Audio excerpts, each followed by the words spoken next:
nisɔndiyalen bɛ aw bisimila an ka nin kumaso in kɔnɔ la yaasa ka se ka ɲɛfɔlikaw ye farafinna ni diɲɛ fan tɔw kibaruyaw la ka bɛn bi alamisadonya ma selifarancɛ kalo tile 28 hijira 1442 aw ka bi kunnafoni bakurubaw filɛ.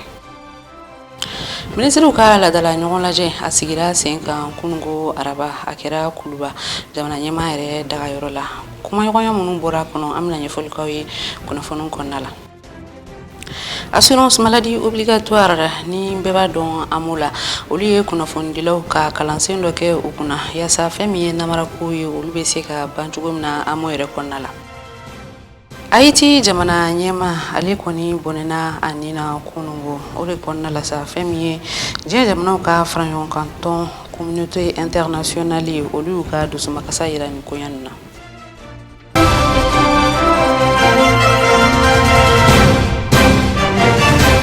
Ayaw bisimila kokura akwa kunnafoniw kɛnɛ kan i n'a fɔ n kun ye ɲɛfɔlikaw ɲɛna bakurubaw la cogoya min na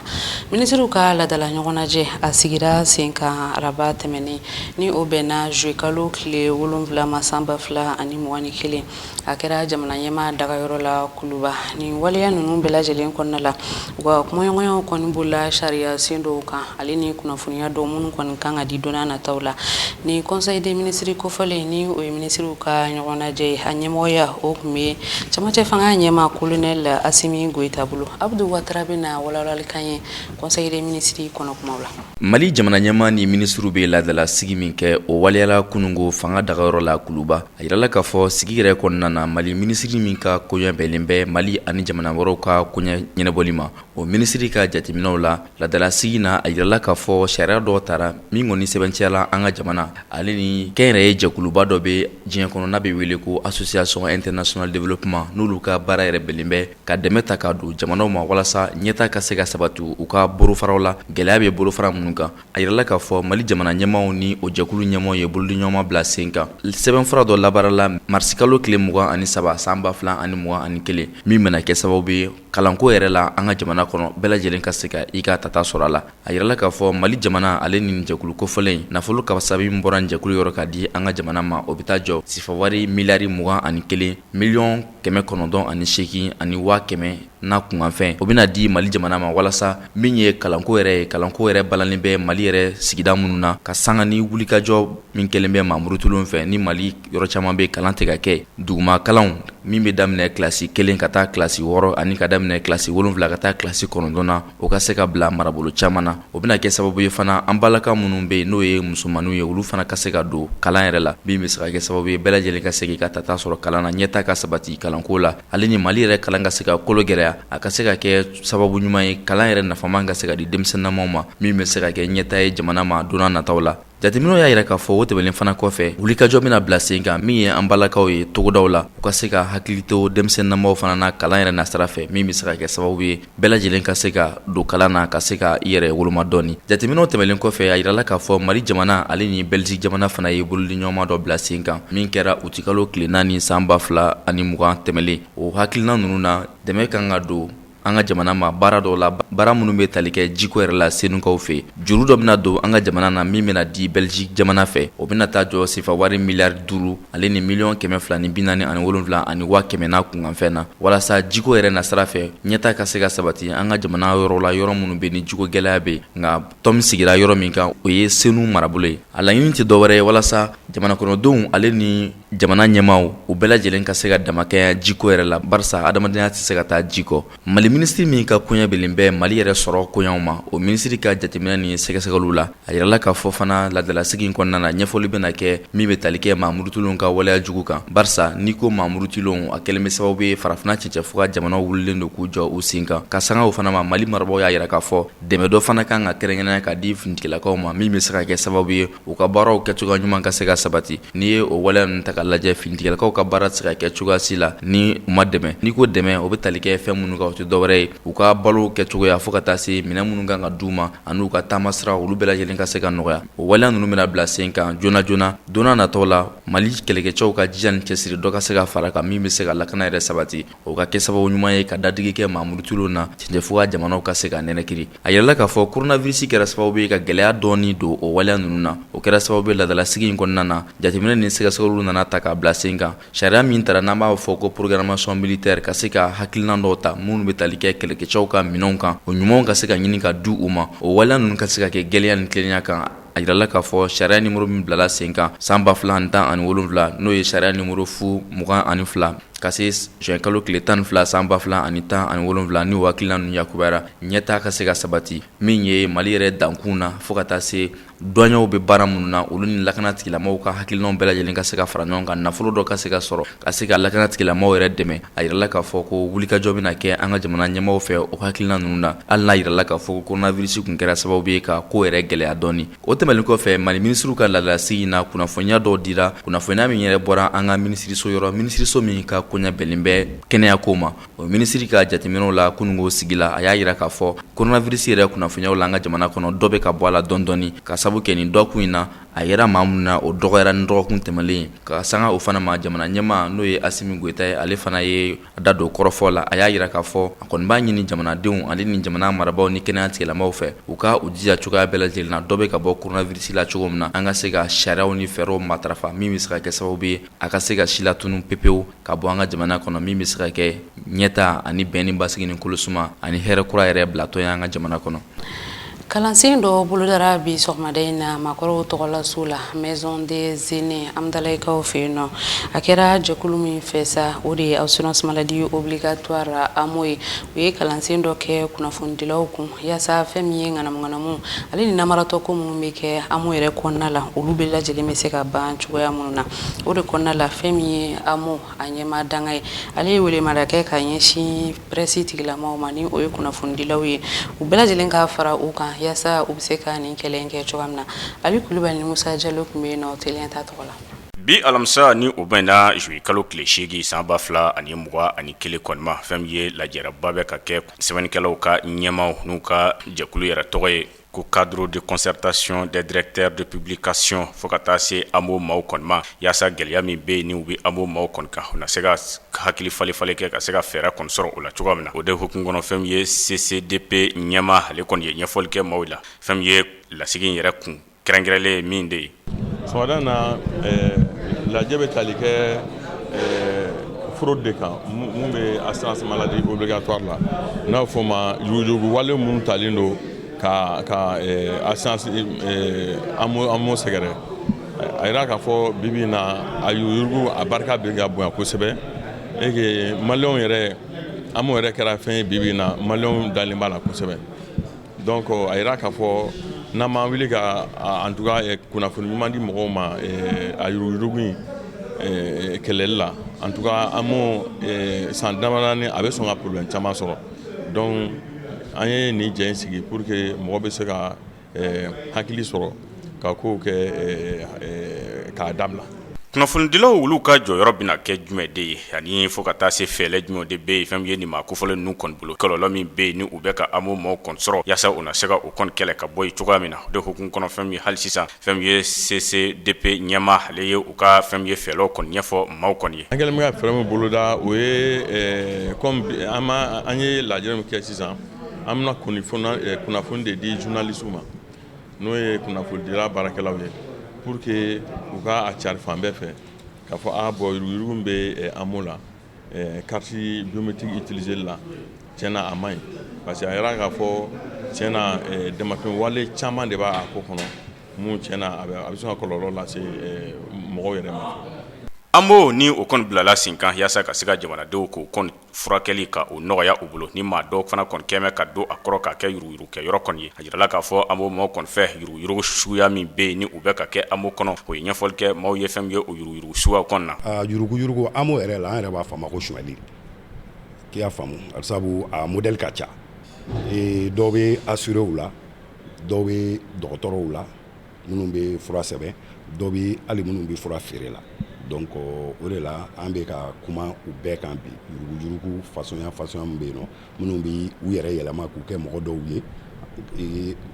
an b'a fɔ o ma fraude à l'identité ani minnu bɛ cotisation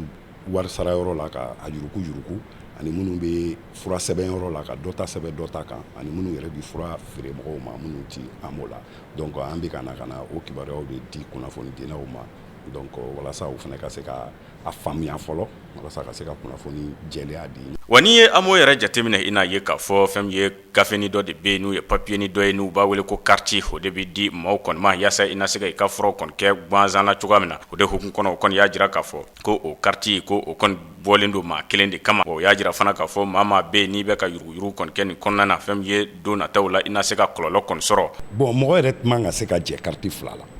normalement système bɛ cogo mɔgɔ man ka jɛ carte fila la ka mɔgɔw bɛ baara dɔ de kɛ a bɛna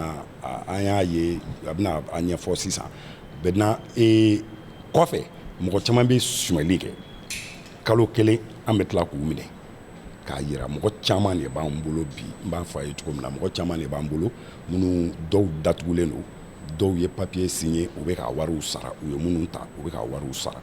donc fo mɔgɔw fana k'a dɔn k'a fɔ hali ni den bi parce que dɔw b'u den ka t'u tɛgɛ da ka tigɛ bɔ ka taa di dɔnbaga dɔ ma donc maintenant u bɛ dɔnbaga dɔ ka fura sɛbɛn a kan kɔlɔlɔ caman b'a la parce que an b'a lajɛ kɔfɛ kɔlɔlɔ ye mun ye dɔ bɛ yen nɔ ne tora i ka carte di mɔgɔ ma ala k'an kisi ne bɛ k'o tigi hospitalisé len furakɛ n'a sara dun o salen an m'o la dɛ o papier b'o yira k'a fɔ parce que dɔgɔtɔrɔw bɛ papier k'a la k'a bila ka na donc maintenant papier nin o bɛ e ka carte nin o bɛ écrasé de o kelen dɔ bɛ yen nɔ k'i b'a sɔrɔ bana dɔw b'u la mun tɛ e ka bana ye ni e y'i dogo ka t'i tɛgɛ da k'i ka tigɛ bɔ k'o di o tigi ma o tigi ka t'i furakɛ ni o ye don mun na ni bana wɛrɛ nana e minɛ i b'a sɔrɔ bana dɔw bɛ u tɛ taa ni ɲɔgɔn ye u tɛ taa ni ɲɔgɔn ye donc ni e yɛrɛ mago sera i ka carte ma don mun na k'i bɛna taa utiliser a bɛ yira k'a fɔ normalement nin man ka kɛ e la. Fɛn ye kunnafonidilaw ka ɲɛmaa olu ka jɛkulu n'u ye CCDP maaw fo ka taa se fɛn ye AMO maaw kanam olu kɔni kɛmɛ ka tɛgɛ de di ɲɔgɔn ma yaasa fɛn ye ka se ka maaw kɔni gɛn ka bɔ AMO kɔni kɔnɔna maa minnu bɛ yen ni u kɛmɛ ka yuruguyurugu wale kɔni ta ka se ka fɛn ye nin jakɛyɔrɔ in ka a kɔni tiɲɛ ani ka malidenw ka ɲɛnamaya kɔni don galama la cogoya min na. Kalansen dɔ kun sigira sen kan dɔgɔfurancɛ tɛmɛnen ninnu na ni a bɛ fɔ o ma ko atelier de réflexion ni o sigira sen kan minisiriso fɛ min ka baara ɲɛsinnen don mara cɛbɔli koɲɛw la o kɔnɔna de la sa fɛn min ye M5 RFP ale kuma lasera Jamil Bitara ale y'a ka dusuma kasa yira ka ɲɛsin o waleya ninnu ma ka sabu kɛ kalansen ninnu kunba kun tɛ dɔwɛrɛ ye ka se ka jɛkulu kelen sigi min de kɔni bɛna se ka i janto kalafiliko nataw la an ka jamana yɛrɛ kɔnɔna la o de kɔnɔna la a y'a yira k'a fɔ ko jamana kɔnɔden bɛɛ lajɛlen dama ka kan nin waleya ninnu na wa fɛn min ye nin makofilen ninnu ye u ye nin sigi sen kan ka sabu kɛ fɛn min ye minisiri ɲɛma ye ale kɔni kun ye a ka hakilinaw di ka ban Maimuna Kulibali bɛ ɲɛfɔli kɛ an y'o la. An ka jamana kalafili natɔ ko koɲa la hakilina minnu bɛ yen nɔ ni k'a fɔ k'u ka jɛkulu kɛrɛnkɛrɛn k'o sigi kalafiliw yɛrɛ koɲaw bɛɛ lajɛlen na ni o ye organe unique de gestion des élections ye Jamil Bitar ni ale ye M5 RFP maaw ka kumalasela ye ale y'a jira k'a fɔ ko o de ye ale ka hakilina ye kabi hakilina taara atelier dɔ senfɛ k'a jira k'a fɔ ko jɛkuluba 3 minnu bɛ yen nɔ minnu ni olu bɛ Mali kalafiliw bɛɛ lajɛlen na bɛn ni o dɔ ye délégation générale des élections DGE ka fara seni maaw kan commission électorale nationale indépendante fo ka taa se ministère de l'administration territoriale et de la décentralisation ma olu minnu tun bɛ kalafili labɛn k'a fɔ ko olu jɛkulu 3 de bɛna to yen tuguni kalafili koɲɛw labɛnni ma Jamil Bitar ko ale kɔni ma jɛ ni o hakilina in ye togoya si la ko ka daa kan ko ka jɛkulu kelen kɛrɛnkɛrɛn ni ka o sigi kalafili koɲɛw bɛɛ lajɛlen kan ko nafa caman de b'o la ko wa ko o de ye maliden yɛrɛ fan caman ka hakilina ye ko wa ko maa caman ko fɔ ko o de kɛ wajibi ko wa ko o kuma in kɔni ko samasabali tɛna na kɛ o nɔfɛ Jamil Bitar M5 RFP maaw ka kumalasela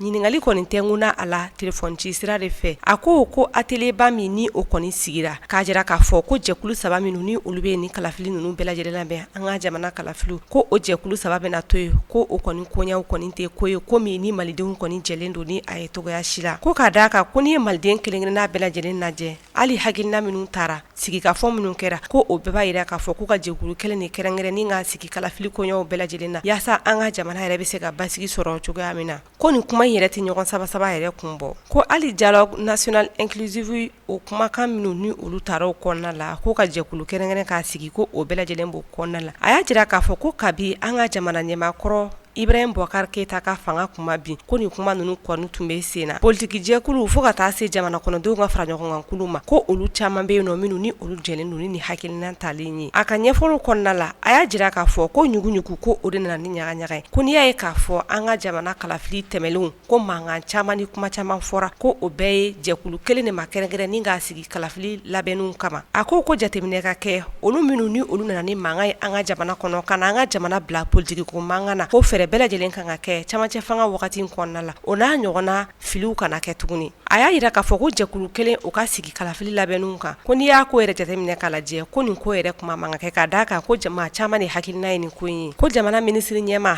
ale ma nin hakilina in ta cogoya si la a kunfɛ ko wa ko atelier min ni a labɛnna ministère de l'administration territoriale fɛ ko i bɛna ye k'a fɔ M5 RFP maaw ko u ma wele a ko kɛnɛ kan min bɛ tali kɛ ni jɛkulu saba ninnu na DGE ka fara CENI kan ani ministère de l'administration territoriale ko olu ka kalafili labɛn ko ni kɔni ye ko ye ko min ni a bɛ se ka na ni mankan ko ye ka d'a kan ko kalafili natɔ minnu filɛ nin ye k'a bɛɛ lajɛlen kan ka kɛ jɛlenya yɛrɛ kɔnɔna la ko wa ko M5 RFP maaw ko olu kɔni sen tɛna don nin n'a ɲɔgɔnna ko ɲagaminɛw na tuguni ka d'a kan k'olu b'a fɛ kalafili ka kɛ tilennenya ani jɛlenya kɔnɔna la yaasa fɛn min ye politiki ko mankan ye o bɛ se ka da togoya min na an ka jamana kɔnɔna la ko maa minnu ni a bolo hakili la k'a fɔ ko kalafiliw ka kɛ teliya la joona k'a sɔrɔ ko minnu bɛ jukɔrɔ olu ma ɲɛɲini ko ale kɔni bolo ko o maa kofɔlenw bɛ fili la k'a kan ka ɲɛɲini ji ɲɛma jɔlen na sababu minnu ni olu kɛra fɔlɔ la ni o de kɛra sababu ye ka na ni mankan ye ko o bɛɛ lajɛlen kɔni sen kan ka da o bɛɛ kan camancɛ fanga in kɔnɔna la a ka kuma labanw na a y'a jira k'a fɔ ko jɛkulu kelen o de bɛ kɛrɛnkɛrɛn ni k'a sigi Mali kalafiliw bɛɛ lajɛlen labɛnni na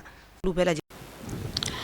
commune kati tribunal la olu kɔni ye nomineli wale dɔ kɛ k'a ɲɛsin Karim Keita ma ni o ye an ka jamana kuntigi kɔrɔ denkɛ Ibrahim Boubacar Keita ni waleya ninnu kɔni ma sɔrɔ dɔwɛrɛ sen fɛ a yirala k'a fɔ a ye waleya dɔw kɔni kɛ wagati tɛmɛnen ninnu na min ni jamana ɲɛmaw kɔni u kɛlen don ka a nɔ minɛ o kɔɲɔ ninnu na o tɛ dɔwɛrɛ ye kunnafonidila min bɛ yen ni a bɛ fɔ o ma ko Birama Ture ale ka tununi waleya ninnu Karim Keita ale nɔ minɛnen don olu kɔɲɔ ninnu la o de kɔnɔna la Idrissa Amidou Touré ni ale yɛrɛ ye commune kati tribunal ɲɛmɔgɔ ye ale ye ɲɛfɔli kɛ a waleya ninnu na Abdou Ouattara bɛ walawalali kɛ o la a bɛ san caman bɔ ŋunuŋunukan dɔ kun durula an ka jamana kɔnɔ ŋunuŋunukan in kɔni tun dara nka an bɛ don min na i n'a fɔ bi a waleyaw bɛ k'a lasigi ka bɔ tuguni o kunnafoniya in tɛ dɔwɛrɛ ye kunnafonidila min bɛ yen n'ala ma hinɛ la n'a bɛ wele ko Birama Ture ale kɔni kun tununa jateminɛw ni sɛgɛsɛgɛliw tun y'a jira k'a fɔ ko an ka jamana ɲɛmaakɔrɔ Ibrahim Boubacar Keita ale denkɛ Karim Keita ko a nɔ tun bɛ a la o kɛra sababu ye Bamakɔ sigida 4nan o kiribulon yɛrɛ procureur-ba n'o ye sariya jalatigɛbaba ye ale ko a ka jateminɛw la a ye maa caman wele ka olu lamɛn olu bɛɛ lajɛlen y'u hakilinataw fɔ Birama Ture ka tununiko yɛrɛ la o kɛra sababu ye sariya jalatigɛbaba sigida 4nan na a ko ale kɔni b'a fɛ Karim Keita o fana ka wele ka na ale fana ka na lamɛn nka an bɛ don min na i n'a fɔ bi Karim Keita yirala k'a fɔ a kɔni tɛ Mali yɛrɛ kɔnɔna na o kɛra sababu ye min ye mandat d'arrêt international k'a jira k'a fɔ a ɲininen don k'a minɛ a mana sɔrɔ yɔrɔ yɔrɔ la ka se ka nana ye Mali yɛrɛ kɔnɔna na walasa a kana lamɛn waleya minnu kɔni kɛra n'a sɔrɔ a nɔ b'a la n'a nɔ t'a la o ka se ka gɛya sariya nimero min bɛ tali kɛ 118 kan